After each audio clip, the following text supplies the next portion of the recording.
UP की राजधानी लखनऊ के देवा रोड स्थित रेड बिल्डिंग गेस्ट हाउस में बाराबंकी की रहने वाली युवती का 2 दिन पुराना शव बरामद हुआ था, जहां सूचना के बाद मौके पर पहुंची पुलिस ने शव को कब्जे में लेकर पोस्टमार्टम के लिए भेज दिया है। बताया जा रहा है कि युवती के साथ उसका बॉयफ्रेंड भी कमरे में रुका था। वहीं पुलिस का कहना है कि युवती के बॉयफ्रेंड ने कमरे में बाहर से ताला लगा दिया था और मौके से फरार हो गया था।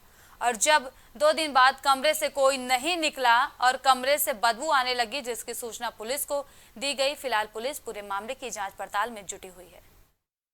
करना चाहूँगा, थाना चीनट में रेड लाइन गेस्ट हाउस देवा रोड में संदिग्ध अवस्था में एक कमरे के अंदर एक डेड बॉडी मिली है। इस महिला की डेड बॉडी की पहचान थाना औरंगाबाद, जिला बाराबंकी में रहने वाली महिला के रूप में की गई है। इनका आधार कार्ड मिला है और इनकी गुमशुदगी थाना औरंगाबाद बाराबंकी में दर्ज है दिनांक 3/6 को। यह महिला अपने पुरुष मित्र से मिलने के लिए यहाँ पर आई थी। दिनांक 3/6 के बाद से ही जैसा कि वहाँ बातचीत से पता चला, इस महिला को कमरे के बाहर नहीं देखा गया और इनका पुरुष मित्र भी कमरे के दरवाजे पर ताला लगा करके गायब हो गया। इसके द्वारा अपना ताला लगाया गया था।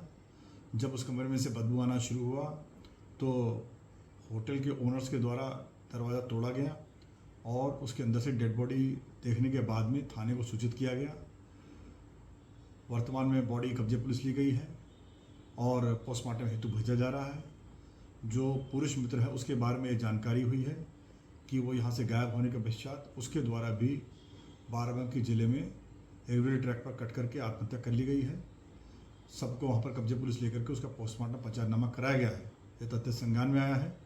सभी तथ्यों की जानकारी की जा रही है और पोस्टमार्टम रिपोर्ट आने के पश्चात डेड बॉडी के बारे में ओपिनियन प्राप्त करने के बाद तदनुसार कार्रवाई की जाएगी। लखनऊ के चिन्हट इलाके में पड़ने वाले एक ओयो होटल में लड़की का 3 दिन पुराना शव मिला, जिसकी गुमशुदगी बाराबंकी में दर्ज थी, लेकिन शव लखनऊ के ओयो होटल में। वो अपने प्रेमी के साथ लखनऊ के इसी होटल में पहुंची थी। आप होटल की तस्वीर देख रहे हैं, ये रेड बिल्डिंग गेस्ट हाउस है। यानी कि जिस तरीके से यहाँ पर जो कमरा दिया जाता है, वो कपल को जिस तरीके से कमरा दिया गया, बाराबंकी से वो यहाँ पहुँची और यहाँ अपने प्रेमी के साथ पहुँची हुई थी और कमरा नंबर 105 में वो ठहरी थी। लेकिन जिस तरीके से उसकी हत्या की और हत्या करने के बाद जो प्रेमी था वो बड़ी आसानी से यहाँ से भाग निकला।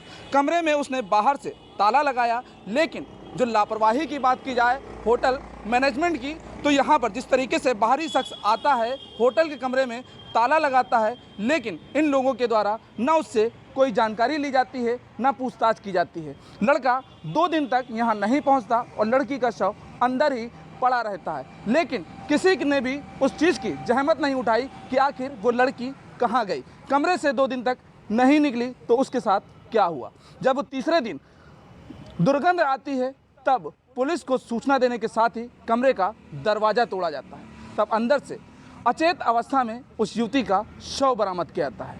फिलहाल पुलिस ने शव को पोस्टमार्टम के लिए भेज दिया और इस मामले में एफआईआर दर्ज करने की जो कार्रवाई है वो भी शुरू हो गई। लेकिन अब सवाल उठता है कि होटल मैनेजमेंट के खिलाफ पुलिस ने अभी तक कोई एक्शन क्यों नहीं लिया, क्योंकि जो लापरवाही रही, ये एक बड़ी लापरवाही भी देखी जा रही है। होटल के अंदर के कमरे में जो युवती का शव बरामद हो रहा है, गुमशुदगी बाराबंकी में जो दर्ज है, बाराबंकी पुलिस भी क्या इस मामले में कोई एक्शन लेगी या फिर लखनऊ पुलिस होटल मैनेजमेंट के खिलाफ भी कार्रवाई करेगी। हमारे सहयोगी के साथ मोहम्मद कलीम, प्राइम टीवी, लखनऊ।